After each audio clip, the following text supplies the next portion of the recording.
Der Donald Trump ist jetzt seit etwas mehr als 10 Tagen wieder US-Präsident und er hat nicht lange gezögert und eine Ragelte von Änderungen vorgenommen. Ich dachte, ich gehe mal ein bisschen gehen, um herauszufinden, was er da genau unterschrieben hat. Und am Schluss habe ich noch probiert herauszufinden, was das auch für euch in der Schweiz für Auswirkungen könnte haben. Darum dranbleiben bis zum Schluss. Ciao zusammen, von unten hier. Herzlich willkommen im momentan bedeckten Kalifornien. Wir haben etwa 16 Grad, wobei heute Morgen ist es ja nicht mehr als 9 Grad gewesen, im Fall.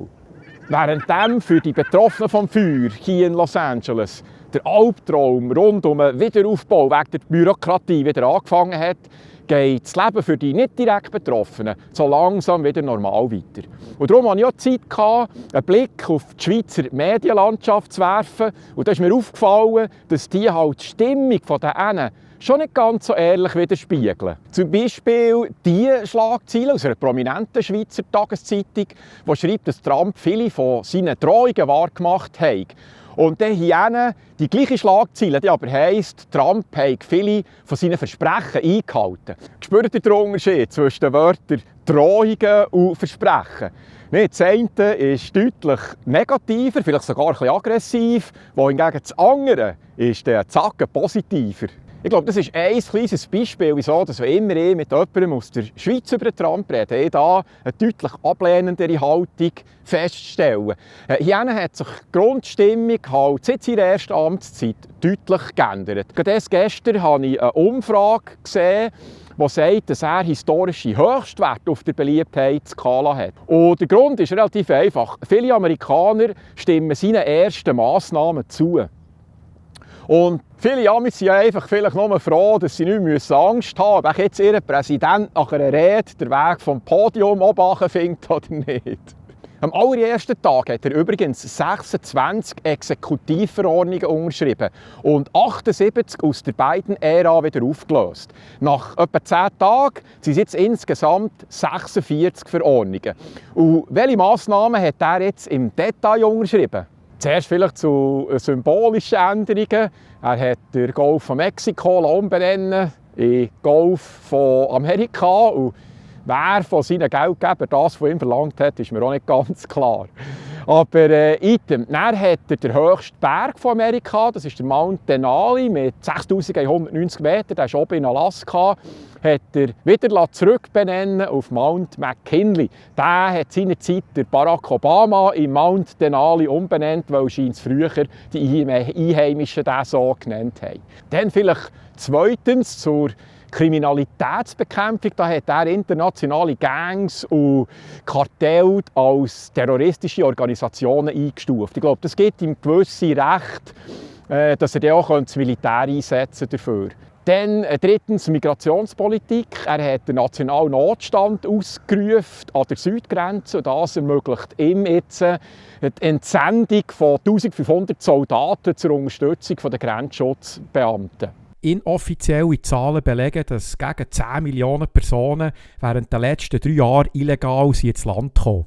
Dann hat er die sogenannte CBP-App abgeschafft. Die hat der Biden eingeführt. Mit der haben sich Migranten via Telefon bereits im Ausland eine legale Einreise einholen. Und die ist aber scharf kritisiert worden, weil da ist keine Kontrolle passiert, was die da effektiv angegeben haben. Dann hat er das Geburtsrecht aufgehoben. Das bedeutet, bis jetzt hat jedes Kind, das innerhalb Amerikas auf die Welt kam, hat automatisch die amerikanische Staatsbürgerschaft bekommen. Diese Verordnung hat das Gericht aber bereits blockiert. Wobei die Meinung der Schweizer Medien, dass das ganz klar verfassungswidrig ist, wird hier von vielen juristischen Experten nicht geteilt. Da scheint also die Ausgangslage nicht ganz so klar zu sein, wie sie uns das sagen. Dann viertens Import und Handel. Da steht auf dem Tisch die Einführung von Zölle auf Importwaren, möglicherweise bis zu 25% oder mehr. Dann hat er einen 90-tägigen Ausgabenstopp verfügt zur Überprüfung von allen US-Entwicklungshilfeprogrammen. Im Raum steht sogar die Auflösung von allen USAID-Projekten. Fünftens sind Massnahmen rund um die Energie- und Klimapolitik. So hat er zum Beispiel einen nationalen Energienotstand ausgerufen. Das ermöglicht die Aufhebung von Beschränkungen zur Förderung von Öl und Gas. Dann hat er beschlossen, dass er Subventionen für Elektrofahrzeuge abschaffen will. Hier finde ich es noch spannend, weil Subventionen ein grosser Faktor sind, die zum Erfolg beitragen in diesem Sektor. Das führt dazu, dass die Leute eben günstiger Elektrofahrzeuge kaufen können. Und wie die Nachfrage eigentlich ist, also ohne so staatliche Hilfe, sieht man im Occasionsmarkt, wo so Elektrofahrzeuge deutlich an weniger Wert mehr geben, als ein klassisches Verbrennerauto. Als Sahnehübli hat er noch den Austritt von den USA aus dem Pariser Klimaabkommen verkündet. Die USA sparen mit diesem Austritt zwischen 3 und 11 Milliarden Dollar jährlich. Und ich kann mir nicht vorstellen, dass sich da Länder Bussen aufzwingen, wenn sie dann gewisse Limiten nicht einhalten, wenn sie dann sagen können, ja, aber die Amis machen ja überhaupt nicht mit. Das wird auch in Zukunft schwierig. 6. gesellschaftspolitische Änderungen, wie zum Beispiel Abschaffung von allen Diversity, Equity und Inclusion Programmen, das heisst keine Quoten mehr für Minderheiten bei Jobsuche. Er will zurückkommen zum System von einem farbenblinden und leistungsbasierten Anstellungsverfahren. Dann Anerkennung von nur 2 Geschlechtern, männlich-weiblich, mit Auswirkungen auf Pässe, Gefängnis, öffentliche Toiletten etc. Zudem will er verbieten, dass biologische Männer im Frauensport teilnehmen können. 7. internationale Beziehungen, da will er zur WHO austreten. Mit dem Rückzug der USA aus der Weltgesundheitsorganisation WHO sparen sie etwa 500 Millionen Dollar jährlich. Und ob jetzt das etwas Gutes oder etwas Schlechtes ist, ich glaube, darüber mache ich mal ein separates Video. Das ist extrem spannend. Dann hat er Interesse am Kauf von Grönland gezeigt, was von dänischen Politikern aber sofort ist abgelehnt wurde. Lustigerweise von Teilen der Bevölkerung aber durchaus auch positive Reaktionen hat ausgelöst. Dann wollte er den Panama-Kanal zurücknehmen. Ich weiss nicht genau wie, aber so hat er es gesagt. Dann hat er auch am WEF eine Rede gehalten in Davos, also via Zoom, oder wie sie das auch immer machen, und hat ihn dort schon ein bisschen weitergelesen und hat in Frage gestellt, was die in den letzten Jahren so promotet haben. Wie zum Beispiel Klimaschutz, offene Grenzen, Kreditvergaben oder Gesundheitsbestimmungen. Darum habe ich nach meinem Amtsantritt schnell gehandelt und jede von diesen linksradikalen Massnahmen rückgängig gemacht. Am Schluss hat er ja grossen Applaus bekommen und das habe ich schon ein bisschen komisch gefunden. Entweder haben die dort kein Rückgrat oder sie glauben selber nicht so an das, was sie uns verkaufen wollten. Dann 8. Justizmassnahmen, dass sie Begnadigungen von allen verurteilten Teilnehmern der Protestaktionen rund um das Kapitol vom 6. Jänner 2021. Und was hat jetzt das für Auswirkungen auf die Schweiz?